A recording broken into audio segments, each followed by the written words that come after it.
Bale, ito, paligid.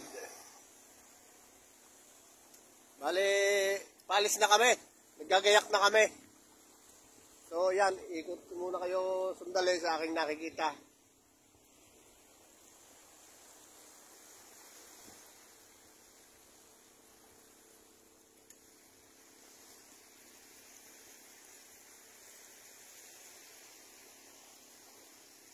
Yan, inayos na yung aming sasakyang bangka. Babalik na kami doon sa isla na yun. Yun. Babalik kami doon. Doon kami tumitira. Naka-check-in kami sa resort ni Don Alan. Yun, yung may-ari ng bangka.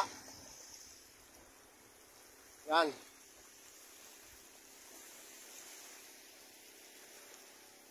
So, ginagayak na niya ang bangka. Kinukondisyon na uli ang tayo ng bangka para kami makabalik.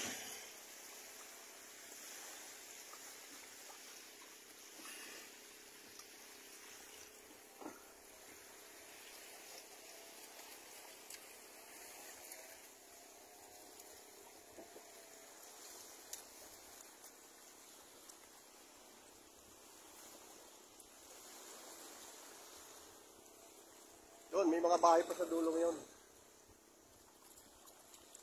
Pero mga wala nang nakatira.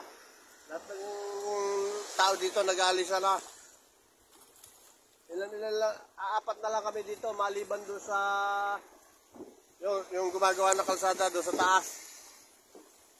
Bulldozer. Bako. Inalis niya yung lupa doon sa kalsada na natabunan. So mga guys, see you next time ulit.